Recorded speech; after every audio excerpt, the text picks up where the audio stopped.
Hello दोस्तों, मैं आराधना कुमारी आज आप लोगों के लिए सार्वभौमिक शिक्षा में शिक्षक की भूमिका पर प्रकाश डालेंगे।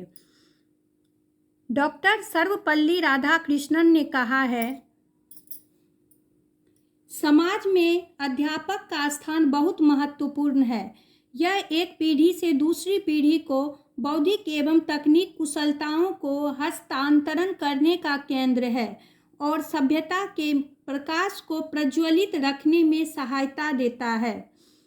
भारतीय संविधान में प्रदत्त समता, स्वतंत्रता, सामाजिक न्याय एवं व्यक्ति की गरिमा आदि मूल्य लोकतांत्रिक समाज की स्थापना पर बल देते हैं। हमारे संविधान में भी जाति, वर्ग, धर्म, आयु एवं लैंगिक आधार पर किसी भी प्रकार के विभेद का निषेध किया गया है। इस प्रकार हमारा यह संविधान एक समावेशी समाज की संकल्पना को प्रस्तुत करता है, जिसके परिप्रेक्ष्य में बच्चों को सामाजिक जातिगण स्वतंत्र अधिगमकर्ता के रूप में देखे जाने की आवश्यकता है। शिक्षा चूंकि समावेशन वो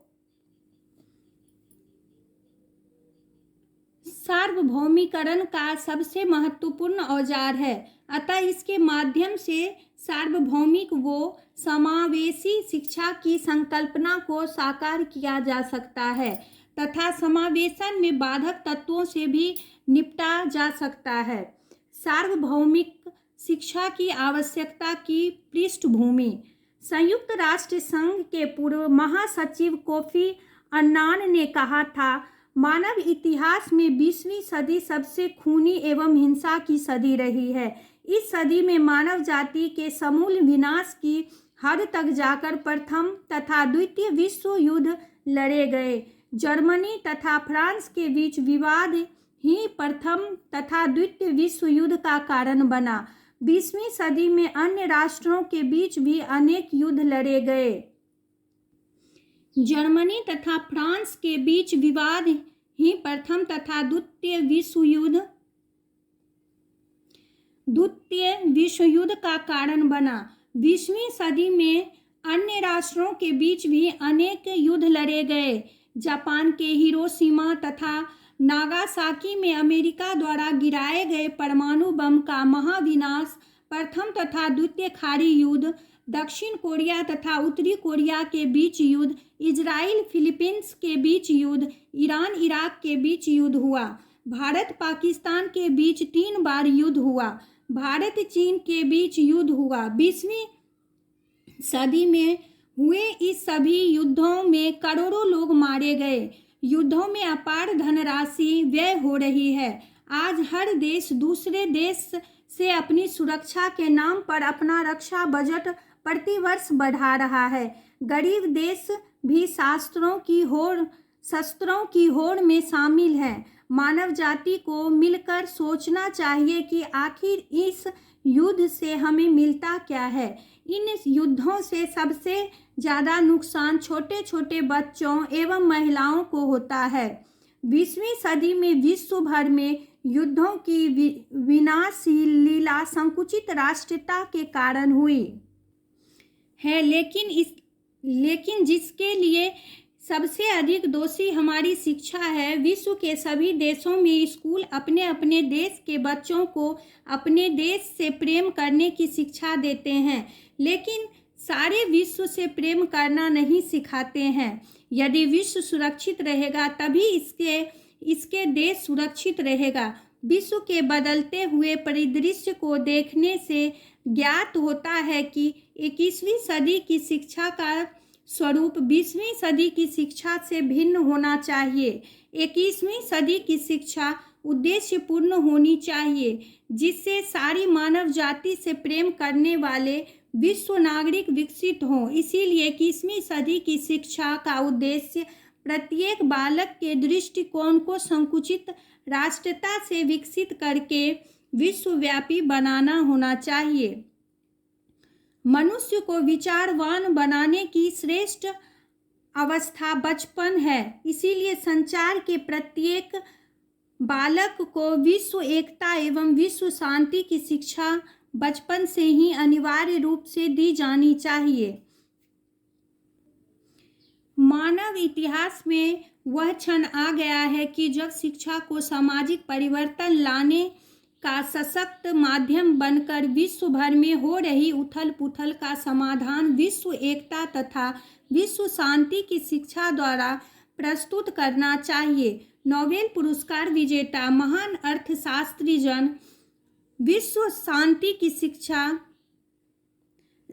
शास्त्री जन टिनबेरजेन के ये विचार बड़वस हमारा ध्यान आकर्षित करते हैं। राष्ट्रीय सरकारें विश्व के समक्ष उपस्थित संकटों का हल अधिक समय तक नहीं कर पाएगी। इन समस्याओं के समाधान के लिए विश्व सरकार की आवश्यकता है। महात्मा गांधी ने कहा है कि यदि हम विश्व से युद्धों को समाप्त करना चाहते हैं तो इसकी शुरुआत हमें बच्चों से करनी होगी। चूंकि युद्ध के विचार मानव मस्तिष्क में पैदा होता है, इसीलिए हमें मानव मस्तिष्क में ही शांति के विचार डालने होंगे। सार्वभौमिक अर्थात विश्व एकता की शिक्षा आज की सबसे बड़ी आवश्यकता है कि यदि विश्व के सभी लोग अपने आपसी मतभेदों को एक एक करके कम करें तथा एकता वो शांति के आदर्शों के अंतर्गत एकताबद्ध हो जाएं, तो विश्वव्यापी आतंकवाद ही नहीं वरन अशिक्षा, गरीबी, भूखमरी तथा पर्यावरण संबंधी समस्याओं का समाधान हो सकता है। गिनीज बुक ऑफ रिकॉर्ड्स और यूनेस्को शांति शिक्षा पुरस्कार से सम्मानित सिटी मॉन्टेसरी स्कूल ने अपना नैतिक उत्तरदायित्व समझाते हुए विश्व के 2 अरब बच्चों तथा आगे आने वाली पीढ़ियों के सुरक्षित भविष्य के लिए विगत 54 वर्षों से प्रयासरत हैं।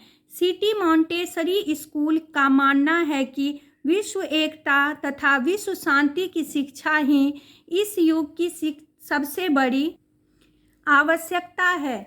यदि एक बालक को भौतिक, सामाजिक तथा आध्यात्मिक तीनों प्रकार की शिक्षाओं का संतुलित ज्ञान मिल जाए तो वह संसार का सबसे शक्तिशाली व्यक्ति बन सकता है।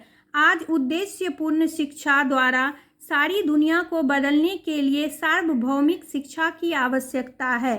अंततः वर्तमान में सार्वभौमिक शिक्षा का संप्रत्यय हमारे प्राचीन वसुवैध कुटुंबकम की अवधारणा का ही दूसरा नाम है, जिसके द्वारा बाल्यावस्था से ही बच्चों को विद्यालय, परिवार तथा समाज के द्वारा यह विचार देना चाहिए कि ईश्वर एक है, सभी धर्म एक है तथा संपूर्ण मानव जाति एक है। सभी प्रकार के पूर्वाग्रह दूर हों, व्यक्ति स्वयं सत्य की खोज करें, एक सहायक विश्व भाषा हो, नारी तथा पुरुष समान है, विश्व की शिक्षा का स्वरूप एक हो, विज्ञान व धर्म में समन्वय हो, विश्व की एक अर्थव्यवस्था हो, एक प्रभावी विश्व न्यायालय का गठन हो, प्रभावी अंतर्राष्ट्रीय कानून बनाने वाली विश्व संसद हो, विश्व को एक राजनीतिक व्यवस्था हो, एक भाषा, एक मुद्रा हो, विश्व सरकार बने तथा संस्कृतियों की विविधता की रक्षा हो। इस प्रकार एक न्यायपूर्ण विश्व व्यवस्था बनकर निकट भविष्य में सारी सुविधा को कुटुंब बनाने की परिकल्पना सार्वभौमिक शिक्षा द्वारा साकार हो सकती है तथा शिक्षक इसमें अपनी महती भूमिका निभा सकती है। परंतु सबसे पहले शिक्षक को स्वयं इन गुणों से युक्त होना होगा। शिक्षक का हृदय विशाल हो, क्योंकि व्यापक दृष्टिकोण को अपनाने वाला शिक्षक हो ही बालकों में इस बात को आसानी से अंकित कर सकता है कि वर्ण, जाति तथा धर्म आदि मानव को मानव से पृथक नहीं कर सकते, अपितु ये तो केवल उसकी निजी भावनाएं हैं जो इसको एक दूसरे से अलग कर सकती है। वह बालकों के हाथ में इस भावना को भी कर सकता है कि संसार एक इकाई है तथा उसका राष्ट्र इस इकाई का एक भाग है। ऐसी स्थिति में यदि कोई राष्ट्र प्रगतिशील राष्ट्रों के साथ साथ उन्नति नहीं कर रहा है तो वह भयंकर समस्या हो सकती है।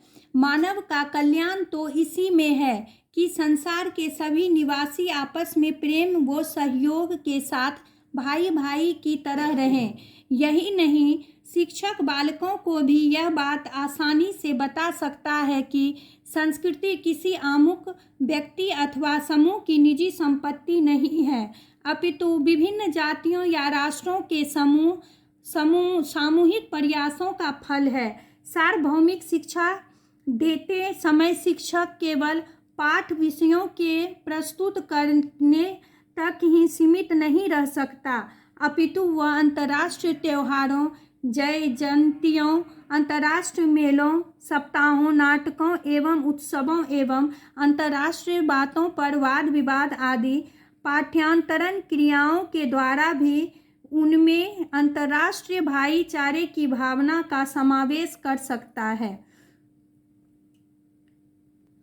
दोस्तों, मेरी यह वीडियो आप लोगों को अच्छी लगी हो तो प्लीज़ लाइक एंड शेयर करें।